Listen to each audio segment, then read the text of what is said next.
Welcome back, guys, to my garage. I've got a doozy of one for you today. I have got my sister's Subaru, okay, 2010 Impreza. It has a blown engine, aka a spun rod bearing. I took it upon myself to try and fix it. We have cylinder number 1 of the Subi. I ain't supposed to move.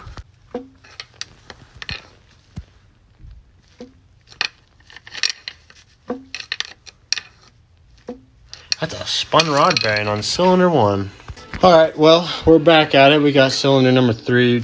I got something under my glove, and I'm pretty sure it's blood. I took the cap off to see if I can fit it into these gaps right there, or there, or there. Because those are the only 2 spots to access the actual spun bearing, right there. So I did the other 3, and I took that cap off, this one right over there, to see if I could get it, but yeah, I didn't get it. It's not happening. Oh, I got that one, but this one probably isn't gonna happen.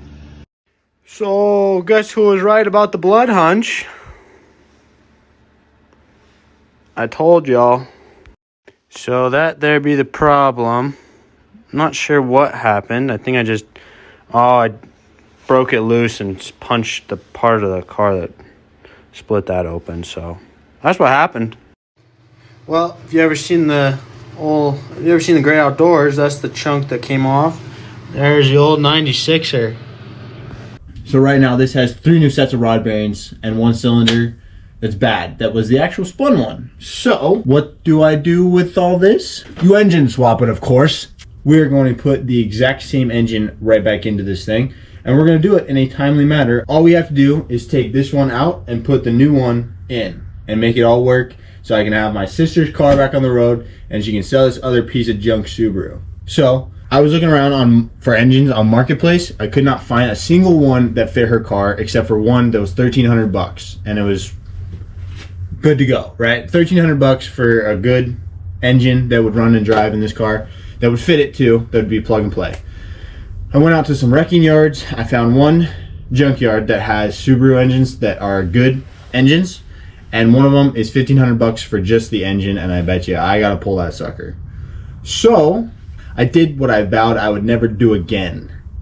I went to Copart. Let me show you what I bought. This is my 2010 Subaru Legacy. We're thinking it smacked a deer because there's no other evidence of a car hitting it. There's fur on the wheels and inside the bumper, and there's no other damage anywhere else. I mean, there's some minor dings and scratches, but other than that, it's a pretty good looking car. I mean, it's in great shape. The paint's good. Everything else is just fine. The keys came with it, and the fob works just fine. The interior is great. There's no rips or tears in the seats or the dash. There's no cracks. The steering wheel blew, obviously. And then there's a sunroof. The back seat is great. And then the engine bay is in good shape. It's a little pretty dirty, but the intake manifold is a little bit different, but I'm pretty sure it's going to work just fine with my sister's car. And the winter tires are in almost perfect condition. Well, what's nice about this car is that the timing cover has not been smashed, even though the front engine was smashed. The timing cover is okay, so I don't think any of the components got hit. The radiator's leaking because there's a belt rubbing on the coolant right there. We're going to replace that, but airbox seems smashed. There's a piece of the headlight down there. Exhaust is all good. Doesn't seem like the front thing, catalytic converter, is too smashed up. So got pretty lucky on that. I'm excited. This is going to be my car after I engine swap it, after I rebuild the other motor. Dang it! But I'm excited with it because I can tint the windows, put new wheels and tires on it. Even though these tires are freaking amazing winter tires, I like new wheels. I'm really excited to get working on it, because I like my car, and now I have some motivation to get my sister's car done. And the best part about this sucker is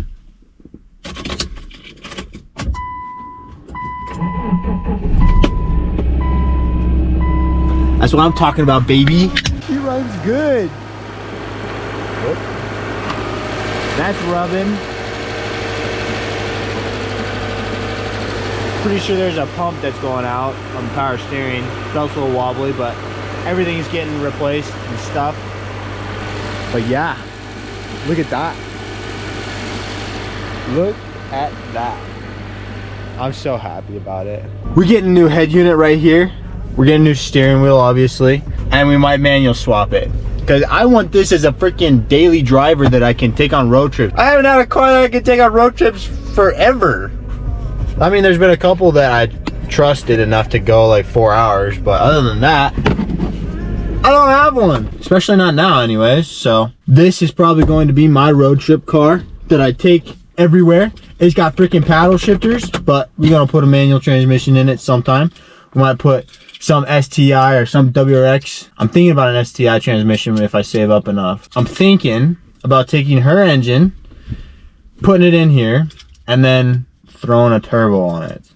A WRX turbo on there, just because I have it out and I want a little bit more power than this stock sucker can put out. Well, that's the plan with these two cars.